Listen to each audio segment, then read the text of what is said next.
et Spiritus Sancti. Dominus vobiscum. Sahabat peradaban kasih yang terkasih, selamat berjumpa dengan saya melalui channel ini dalam Renungan Harian. Kali ini mohon maaf saya tidak menampilkan wajah saya dalam video, tetapi melalui suara ini saya berharap bisa menjumpai para sahabat dimanapun berada untuk merenungkan firman Tuhan. Semoga bermanfaat untuk kita semua. Terima kasih panjenengan berkenan mengikuti renungan harian ini. Apabila bermanfaat, boleh renungan ini dibagikan kepada siapa saja agar semakin banyak orang disapa oleh firman Tuhan. Para sahabat juga bisa menuliskan di kolom komentar YouTube ini, kiranya ada yang ingin didoakan atau kerinduan-kerinduan, harapan-harapan yang mohon diteguhkan di dalam doa, boleh ditulis di kolom komentar. Saya akan menanggapinya dengan baik sesuai dengan harapan panjenengan semua. Kecuali itu, tentu para sahabat lain juga bisa saling mendukung dan mendoakan melalui kolom komentar yang disampaikan sebagai tanggapan positif atas doa-doa yang dimohonkan oleh sahabat lain. Para sahabat yang terkasih dimanapun berada, dengan demikian renungan harian ini juga menjadi komunitas untuk saling menopang, saling menguatkan satu terhadap yang lain di antara kita sebagai anak-anak Tuhan, bahkan tanpa memandang apapun agama dan kepercayaan kita.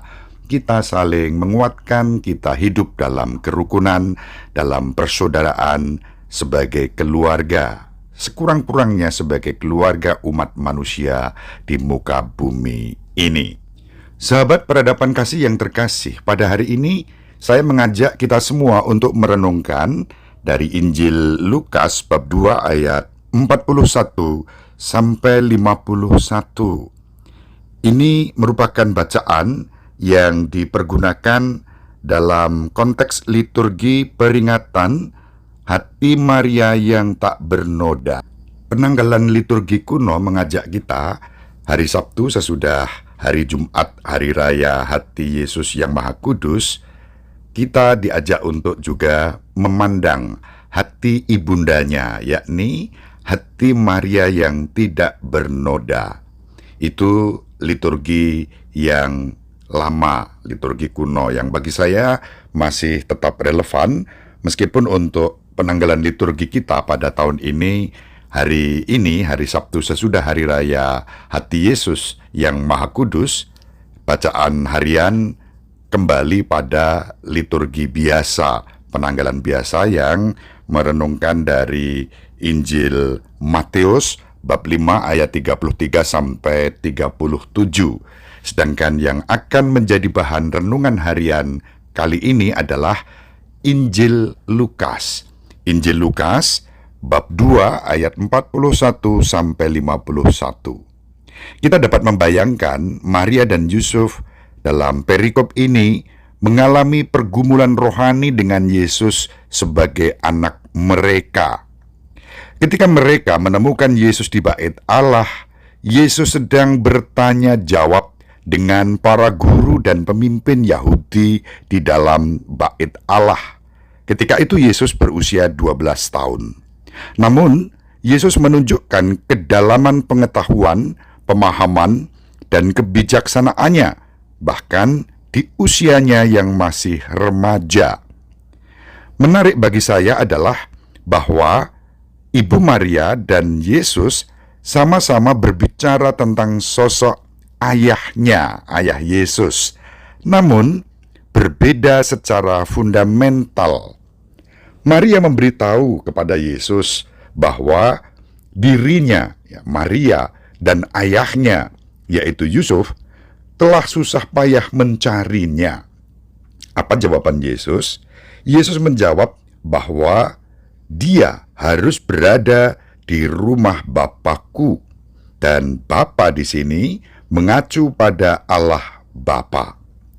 Para sahabat peradaban kasih yang terkasih, ini mungkin salah satu wahyu pertama dari identitas sejati Yesus sebagai putra Allah setelah kelahirannya yang ajaib. Pikiran ini mungkin merupakan rasa sakit tambahan bagi Ibu Maria dan Bapak Yosef, karena mereka menyadari dengan cara yang lebih mendalam bagaimana mereka harus segera menyerahkan Yesus, dan dalam arti tertentu kehilangan Yesus untuk tujuan ilahinya sebagai putra Allah yang maha tinggi yang menjelma menjadi manusia melalui rahim Santa Perawan Maria dengan asuhan kasih kebapaan Bapak Yosef di dunia.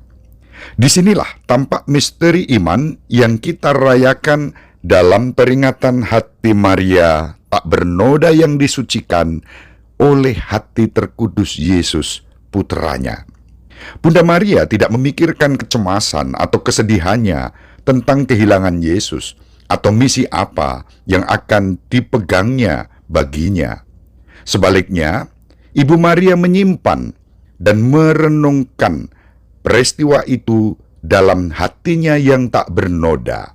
Sahabat peradaban kasih yang terkasih, kita dapat belajar untuk merenungkan dalam hati kita seperti Bunda Maria juga. Ketika kita merenungkan masalah, emosi, atau situasi dan persoalan hidup kita, kita dapat menatap dalam doa dan kontemplasi tentang peristiwa yang kita hadapi sepahit apapun. Kita dapat mengundang Yesus dan Bunda Maria untuk menghibur dan meneguhkan kita, serta memohon Roh Kudus untuk mencurai kita rahmat yang kita butuhkan dalam menghadapi situasi atau emosi yang ada. Inilah tepatnya yang dilakukan Bunda Maria ketika dia menyimpan peristiwa-peristiwa misterius kehidupan Yesus di dalam hatinya yang tak bernoda. Di kemudian hari, Bunda Maria memberitahu Santa Bernadette di Lourdes, kita sebut Lourdes, "Aku adalah yang dikandung tanpa noda." Gambar hati Maria yang tak bernoda, dikelilingi oleh bunga-bunga putih, ditusuk dengan pedang, dan dimahkotai dengan api. Hati Bunda Maria yang cantik berkobar dengan cinta untuk Allah Bapanya, Roh Kudus mempelainya, dan Yesus, putra terkasihnya.